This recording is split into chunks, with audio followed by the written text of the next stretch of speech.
നമസ്കാരം, ഭാരത് ലൈവിലേക്ക് സ്വാഗതം. പാനൂർ ബോംബ് സ്ഫോടനത്തിൽ ഡിവൈഎഫ്ഐക്ക് പങ്കുണ്ടെങ്കിൽ അവരോട് തന്നെ ചോദിക്കണമെന്നാണ് CPM സംസ്ഥാന സെക്രട്ടറി MV ഗോവിന്ദൻ പറയുന്നത്. CPMന്റെ പോഷക സംഘടനയല്ല ഡിവൈഎഫ്ഐ എന്നാണ് വാദം. CPMന് അതിൽ മറുപടിയില്ല. പാർട്ടിയിലെ 20-ലധികം നേതാക്കൾ മുൻപ് കൊല്ലപ്പെട്ടിട്ടും അതിനെതിരെ നടപടി സ്വീകരിച്ചിട്ടില്ല. ജനങ്ങളെ അണിനിരത്തുക മാത്രമാണ് ഞങ്ങളുടെ പരിപാടി. ഈ വിഷയം ഇതോടെ അവസാനിപ്പിക്കണമെന്നും ഗോവിന്ദൻ മാധ്യമങ്ങളോട് പ്രതികരിച്ചു. പാർട്ടി നേതാക്കളെ ഇങ്ങോട്ട് ആക്രമിക്കുകയും കൊല്ലുകയും ചെയ്തിട്ടും അതിനെതിരെ നടപടിയെടുക്കാത്തവരാണ് CPMകാർ. പാർട്ടിക്ക് ബോംബുണ്ടാക്കേണ്ട കാര്യമില്ല.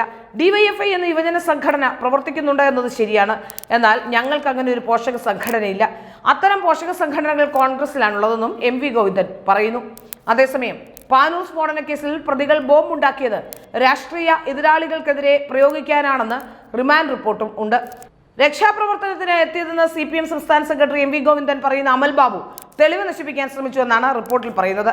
ബോംബ് നിർമ്മാണത്തിന് തെരഞ്ഞെടുപ്പുമായോ കക്ഷി രാഷ്ട്രീയവുമായോ ബന്ധമില്ലെന്ന CPM വാദത്തെ പൊളിക്കുന്നതാണ് പോലീസിന്റെ റിപ്പോർട്ട്. കേസിലെ 6-7 പ്രതികളായ ഡിവൈഎഫ്ഐ പ്രവർത്തകരായ C സായൂജ്, PV അമൽ ബാബു എന്നിവരുടെ റിമാൻഡ് റിപ്പോർട്ടാണ് പുറത്തു വന്നത്.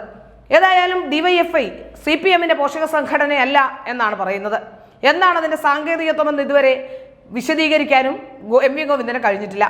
ഏതായാലും അങ്ങനെയെങ്കിൽ ചിന്താചരണം ഉൾപ്പെടെയുള്ളവർ ഡിവൈഎഫ്ഐ പ്രവർത്തകരായിരുന്നു. അവരെ എങ്ങനെയാണ് CPMലേക്കും അതുപോലെ തന്നെ CPMന്റെ സ്ഥാനമാനങ്ങളും ഒക്കെ നൽകുന്നത് എന്ന ചോദ്യവും പ്രസക്തമാവുകയാണ്. ഏതായാലും എല്ലാ ഘട്ടത്തിലും CPM ചെയ്യുന്ന ഒരു പണിയാണിത്.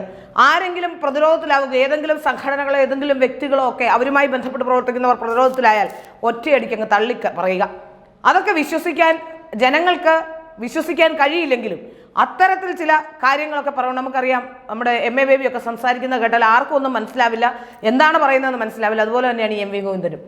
അത്തരത്തിലൊക്കെ പറഞ്ഞുകൊണ്ട് എങ്ങനെയെങ്കിലുമൊക്കെ ആൾക്കാരുടെ കണ്ണിൽ പൊടിയിട്ടുകൊണ്ട് അങ്ങ് മുമ്പോട്ട് പോകും.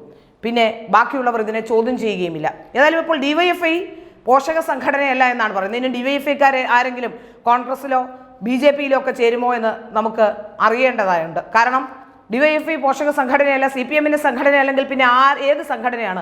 SDP-യുമായി ബന്ധപ്പെട്ട് പ്രവർത്തിക്കുന്ന സംഘടനയാണോ? ചിലപ്പോഴെങ്കിലും ചില ആരോപണങ്ങൾ വരുന്നുണ്ട്, പകൽ ഡിവൈഎഫ്ഐയും രാത്രിയിൽ SDP-യുമാണ്. അങ്ങനെ വല്ല സംഘടനയുമാണോ MV ഗോവിന്ദ എന്നാണ് ചോദിക്കാനുള്ളത്. ഏതായാലും ഇവരുടെ പിതൃത്വം, ഡിവൈഎഫ്ഐയുടെ പിതൃത്വം കൂടി തള്ളിക്കളഞ്ഞിരിക്കുകയാണ് MV ഗോവിന്ദനും CPM-ഉം.